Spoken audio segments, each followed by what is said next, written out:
नमस्कार, महा डिबेट देख रहे हैं आप। मैं हूं प्रशांत कटारी। तो एमपी में बिसात 2023 और 24 दोनों के लिहाज से बिछाई जा रही है। अब बीजेपी कांग्रेस के उन किलों को भेदने की तैयारी में जहां कांग्रेस को दशकों से हार नहीं मिली, फिर चाहे सत्ता किसी की भी रही हो। हालांकि दूसरी ओर कांग्रेस ने भी अपने इन किलों में कमर कस ली है। महा डिबेट करेंगे, लेकिन उससे पहले आपको एक रिपोर्ट दिखाते हैं।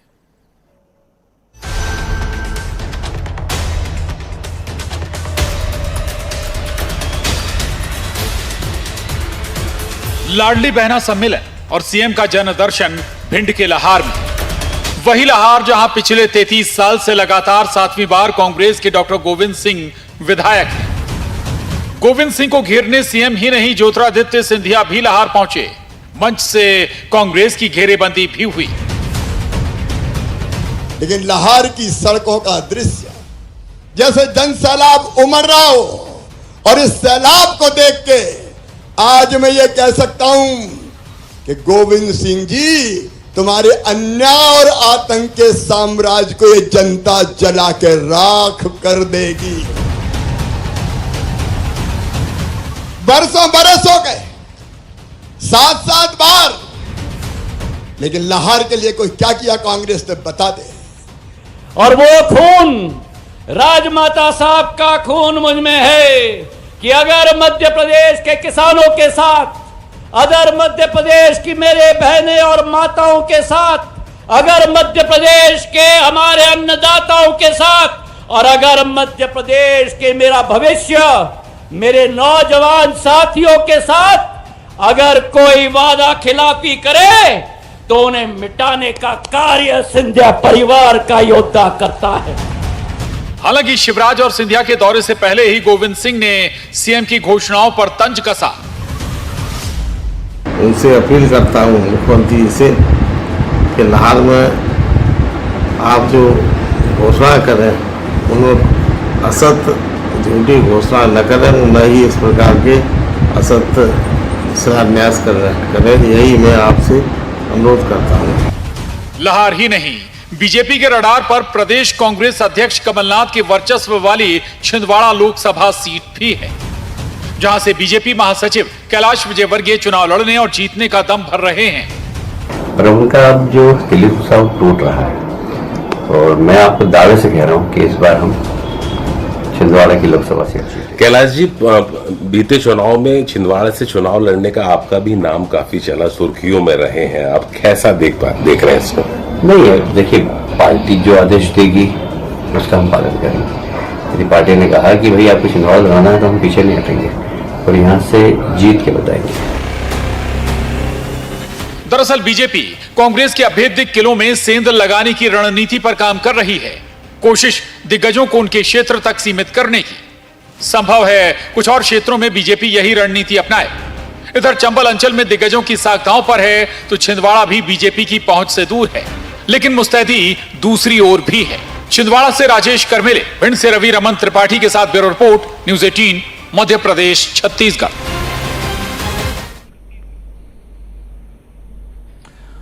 तो जिस अंदाज में चुनाव दर चुनाव नतीजे बदलते हैं, उसी अंदाज में राजनीतिक दलों की रणनीतियां भी बदलती हैं। और इस बार अगर हम बीजेपी की रणनीति का जिक्र करें तो केवल टारगेट 2023 नहीं बल्कि 2024 भी है, यानी विधानसभा के साथ लोकसभा चुनाव के लिहाज से भी बीजेपी तैयारी कर रही है। और आज लाहार में सीएम शिवराज और ज्योतिरादित्य सिंधिया एक साथ एक मंच पर पहुंचे और कांग्रेस को वहां से ललकारा। तो दूसरी तरफ हम ये भी जिक्र करें कि निशाने पर, टारगेट पर छिंदवाड़ा लोकसभा सीट भी है बीजेपी के। हम चर्चा करेंगे तमाम पहलुओं पर। 3 खास मेहमान हमारे साथ जुड़ रहे हैं। आर के दोगने साहब, पूर्व विधायक कांग्रेस, बहुत स्वागत है आर के दोगने जी न्यूज़ 18 पर आपका। अर्चना चिटनी जी, पूर्व मंत्री, हमारे साथ जुड़े हैं, आपका भी बहुत स्वागत है। और वरिष्ठ पत्रकार सरमन नगेले जी हमारे साथ इस चर्चा में शामिल हैं। अर्चना चिटनी जी के साथ शुरुआत करेंगे चर्चा की। अर्चना चिटनी जी, ठीक बात है, लाहार घेर जरूर रहे हैं, छिंदवाड़ा भी आप घेर रहे हैं, लेकिन ये दो ऐसे किले हैं कांग्रेस के जो लंबे समय से आप लोग भेद नहीं पाए। 7 बार से लगातार गोविंद सिंह जी लाहार से विधायक हैं। एक बार को अगर छोड़ दिया जाए, एक सुंदरलाल पटवा जी का छोड़ दिया जाए एक मौका, तो 1980 से लगातार कांग्रेस छिंदवाड़ा से जीतती आई। इतना आसान है क्या जो टारगेट या जो रणनीति या जो प्लानिंग को बीजेपी कर रही है? चिटनीस जी।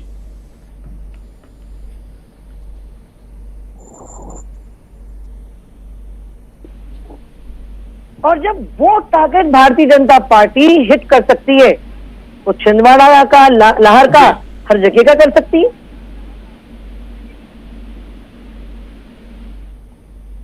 जी, लाहौर छिंदवाड़ा ऐसा क्या बदल जाएगा अचानक से इस चुनाव में 23 और 24 में, जो आपको लगता है कि सब कुछ बदल जाएगा? अर्चना जी। मध्य प्रदेश की जनता ने पिछले 18 महीने में कांग्रेस की सरकार का वर्किंग, उनकी इनइफेक्टिवनेस, उस समय पैसा ला ऑर्डर लेके जा, बेतरतीब गवर्नेंस, वादा खिलाफी, वो बहुत पास से देखी है। 2003-4 की सरकार जी। तो हो सकता है नई पीढ़ी ने देखी नहीं है कि गांव में अंधेरा कैसा था, कैसे 0 टीचर स्कूल थे, सिंचाई की व्यवस्था कैसी थी, सड़कें कितनी बदहाल थी। पर 18 महीने में लोगों ने देख लिया है कि कांग्रेस का गवर्नेंस, सरकार और कार्यशैली कैसी है।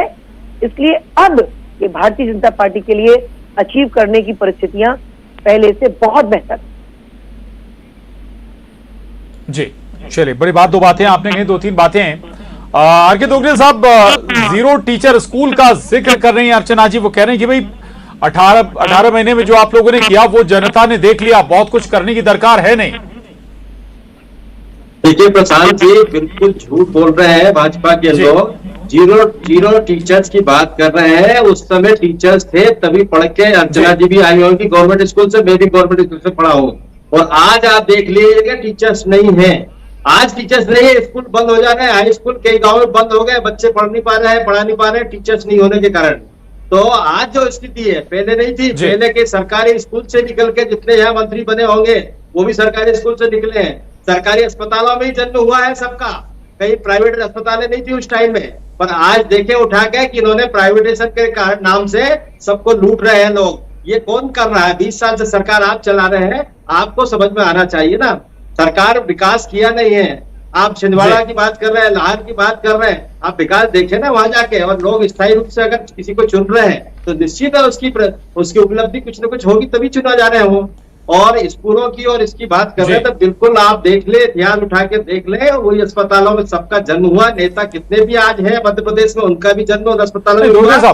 और सरकार को पड़े। कैलाश विजयवर्गीय जी कह रहे थे, सुन रहे होंगे आप, वो कह रहे हैं कि भाई तिलिस्म टूट रहा है छिंदवाड़ा में।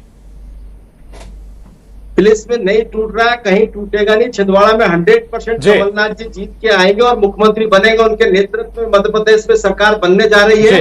उससे घबरा कर ये छिंदवाड़ा में भाग रहे हैं या लाहौर तरफ भाग रहे हैं। भाई सिंधिया जी, आपका महापौर बचा नहीं पाया, आप ग्वालियर में मुरैना का महापौर बचा नहीं पाए और लाहौर तरफ दौड़ रहे हैं, तो ये कौन सी बात है? पहले आपका बीजेपी का विधायक रहता था ग्वालियर में, आज कांग्रेस का विधायक है वहां पे ग्वालियर में, 2 विधायक हैं। तो ये सब परिस्थितियां चेंज हो रही हैं, कांग्रेस की तरफ लोग जा रहे हैं और आगे आने वाला कांग्रेस का समय है। कांग्रेस की सरकार बनाएगी। कमलनाथ जी के नेतृत्व में विकास हुआ था। जो 18 महीने की सरकार थी उसमें लोग याद करते हैं कि 100 यूनिट 100 रुपए बिल आ रहा था, सब सस्ता था। और आज देखे क्या हो रहा, 27 लाख किसानों का कर्ज माफ हुआ था और आज बिजली बिल देखिए कितना आ रहा, करंट आ रहा है लोगों को। ये परिस्थितियां हैं, 17 महीने की याद कर रहे हैं लोग और कमलनाथ जी को वापस लाना चाहते हैं। बिल्कुल बिल्कुल। सरमन जी के पास मैं जाऊंगा, उससे पहले एक छोटा सा रिएक्शन अर्चना चिटनीस जी का। अर्चना जी, आरके दोगले साहब कह रहे हैं कि भाई आप तो अपने गढ़ नहीं बचा पा रहे हैं, ग्वालियर में मेयर हार गए जहां लगातार बीजेपी कब्जा में रही। देखिए, इनका छिंदवाड़ा पर ये बात करना जी तो कुछ देर के लिए जी अटेंशन ड्रॉ कर सकता है सबकी। तो कमलनाथ जी मुख्यमंत्री रहते हुए मध्य प्रदेश के मुख्यमंत्री थे ही नहीं, वे मुख्यमंत्री थे मात्र छिंदवाड़ा के। और मध्य प्रदेश के मुख्यमंत्री रहते हुए भी उनके पास कोई मध्य प्रदेश के विकास का मॉडल नहीं था। वे बात भी करते तो छिंदवाड़ा मॉडल की ही बात करते थे। और आप आने वाले समय में देखिए, कांग्रेस अपनी जोर आजमाइश कर ले, हम अपना काम कर रहे हैं, परिणाम भारतीय जनता पार्टी के पक्ष में आएगा। कि आने वाले समय में मध्य प्रदेश की कोटि कोटि जनता बताएगी, क्योंकि कहने और करने का अंतर ठीक है, ये देखा है। भारतीय जनता पार्टी के काम में लगातार कंसिस्टेंसी है। चाहे आप नीति आयोग की रिपोर्ट देख लीजिए, चाहे आप कृषि के क्षेत्र का विस्तार देख लीजिए, चाहे आप प्रोडक्शन देख लीजिए, चाहे आप आयुष्मान कार्ड का क्रियान्वयन देख लीजिए। न केवल मध्य प्रदेश की योजनाएं बल्कि देश की योजनाएं में भी मध्य प्रदेश अव्वल है। हम तो किसान सम्मान निधि के साथ साथ किसान कल्याण निधि भी दे रहे हैं। ये तो किसान कल्याण निधि के लिए किसानों की सूचियां भी दिल्ली नहीं पहुंचा पाए थे। जी चलिए, ठीक बात है। मैं लौटूंगा आपके पास, सरमन जी के पास जाऊंगा। सरमन जी थोड़ा सा इस लिहाज से भी समझाइएगा, क्योंकि स्वाभाविक है कि पार्टियां रणनीति बनाती हैं। कमलनाथ जी को अगर छिंदवाड़ा में घेर लिया जाए तो स्वाभाविक है कि वो बाकी क्षेत्रों में प्रचार कम कर पाएंगे 23-24 दोनों के लिहाज से। गोविंद सिंह जी भी आसपास के तमाम क्षेत्र में प्रभावी हैं, वो भी लगातार प्रचार करते हैं, तो वहां भी प्रभावित करने की कोशिश इसी रणनीति का हिस्सा है ये, या कुछ और भी है? देखिए माननीय प्रशांत जी, ये भारतीय जनता पार्टी की रणनीति इस बात का संकेत देती है कि एक कार्यकर्ताओं में मैसेज जाए और कांग्रेस पार्टी में भी एक संदेश जाए कि हम आपके जो गढ़ हैं वहां पर हम आ रहे हैं। और कुछ कांग्रेस के जो नेता हैं, जो चाहे लाहौर से डॉक्टर गोविंद सिंह जी हो या छिंदवाड़ा से माननीय कमलनाथ जी या उनके बेटे नकुल नाथ जी, वो थोड़ा सा विचलित से हो जाएं और वो सशंकित हो जाएं कि कहीं ये लोग आ गए, कोई बड़ा कैंडिडेट आ गया तो हमारे लिए काम करना ज़्यादा पड़ेगा, कठिन हो जाएगा, हमारे लिए मुश्किल हो जाएगा चुनाव निकालना। तो एक मैसेज देने का काम है और हो सकता है कि यदि चुनाव में जाते हैं तो कुछ असर देखने को मिले। जीतना हारना तो अंत में मध्य प्रदेश का, लाहौर का, छिंदवाड़ा का या जहां से विधानसभा चुनाव जीत कर आए हैं कमलनाथ जी, वहां का मतदाता ही दिखाएगा नवंबर में और 24 में। लेकिन इसमें 2-3 चीज़ें ऐसी है माननीय प्रशांत जी जो बहुत ही रिमार्केबल है। देखिए, पहला तो ये है कि जब 18 मध्य प्रदेश क्या छिंदवाड़ा का मतदाता या मध्य प्रदेश मतदाताओं में अंतर था। पहले पूरे राज्य का मतदाता लगभग 5 करोड़ और कुछ लाख के लगभग था। आज 2 अगस्त की डेट में मध्य प्रदेश का मतदाता जो वोटर है वो 5 करोड़ 43 लाख से कुछ अधिक तक है। और जब तक ये चुनाव की प्रक्रिया चालू रहेगी, जैसे कि इलेक्शन कमीशन ऑफ इंडिया ने और मध्य प्रदेश के मुख्य निर्वाचन पदाधिकारी श्रीमान अनुपम राजन जी ने ये संकेत दिया, ये कहा भी है कि मतदान होने के 10 दिन पहले तक मतदाता जुड़ सकेंगे। तो मेरा ऐसा मानना है कि हो सकता है अभी जो 43 लाख के लगभग अभी तक मतदाता बढ़े हैं 18 से अभी तक, तो हो सकता है वो 50 लाख के लगभग पहुंच जाए। अब यदि अपन विधानसभा क्षेत्रवार और लोकसभा क्षेत्रवार उसका यदि आकलन करेंगे तो स्वाभाविक है कि नए मतदाता जुड़ेंगे। अब वो नए मतदाता किसके पक्ष में मतदान करेंगे ये देखना है।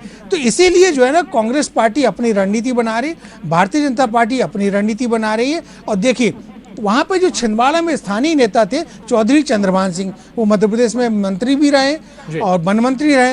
अब वो कांग्रेस बीजेपी में इतना ज्यादा सक्रिय दिखाई नहीं देते हैं। जी नहीं, लेकिन आपने छिंदवाड़ा का जिक्र किया, छोटा जवाब चाहूंगा इस पर। कैलाश विजयवर्गीय जी कह रहे हैं कि भाई हमें टिकट दें, छिंदवाड़ा से पार्टी दे तो भाई लड़ेंगे भी और जीतेंगे भी। अब वही मैं संदर्भ वही मैं देना चाह रहा हूँ कि देखिए, इसके पहले जो स्थानीय रहे हैं नेता, उन्होंने तो थोड़ी टक्कर दी है। बाकी देखिए, पटवारी का जो आपने पैकेज में भी दिखाया, एक सिर्फ संदर्भ छोड़ दें, प्रहलाद पटेल गए, बाकी नेता भी गए, तो वहाँ चुनाव निकाल कर नहीं आ पाए, क्योंकि कमलनाथ जी यानी कि छिंदवाड़ा और छिंदवाड़ा यानी कि कमलनाथ जी, वो 45 साल से वहाँ सांसद है और आदिवासी बाहुल वो लोकसभा क्षेत्र है और पूरा छिंदवाड़ा को उन्होंने अंगीकार कर लिया और छिंदवाड़ा के मतदाताओं ने भी कमलनाथ जी को स्वीकार कर लिया है। तो ये कह सकते हैं कि छिंदवाड़ा और कमलनाथ एक दूसरे के पूरक बन गए हैं पिछले 40-45 साल में। अब भारतीय जनता पार्टी और जो जैसे कि कैलाश विजयवर्गीय माननीय ने कहा है कि मैं अब हालांकि पार्टी नेतृत्व क्या निर्णय लेता है, उनको टिकट देते हैं कि नहीं देते हैं, उस पर डिपेंड करता है। प्रेशर बिल्डअप वाली पॉलिटिक्स शुरू। जी बिल्कुल सही है। जी आगे दोगने साहब, 19 का ही अगर हम नतीजा उठा लें, ठीक है, छिंदवाड़ा आपने बचा ली थी, लेकिन महज संभवतः 28,000 वोटों का अंतर रह गया था, जो कभी हार जीत का अंतर 1 लाख, 2 लाख, 2.5 लाख, 3 लाख में होता था छिंदवाड़ा में। चिंता नहीं है वहां पर?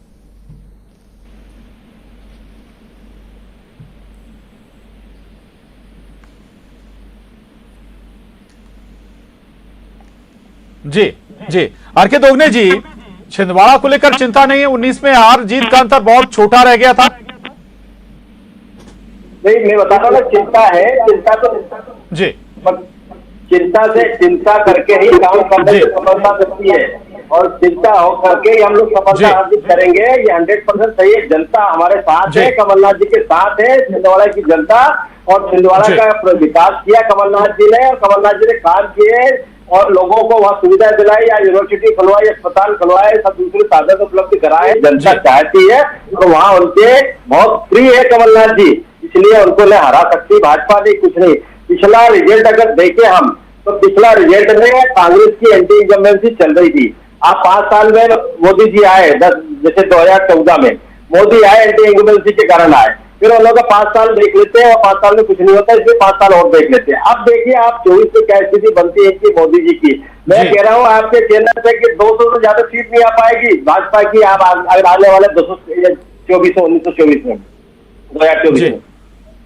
चलिए, बड़ा दावा आप कर रहे हैं जी। अर्चना चिटनीस जी, एक तो ये दावा दोगने साहब जो करेंगे भाई 200 सीट भी नहीं पहुंच पाएंगे आप। दूसरी बात एक ये कि भाई 2019 में कहा जा रहा कि मोदी की आंधी थी, और उसमें भी अगर कांग्रेस सीट बचा ले जाती है तो ये मजबूती नहीं कहेंगे क्या आप इसे?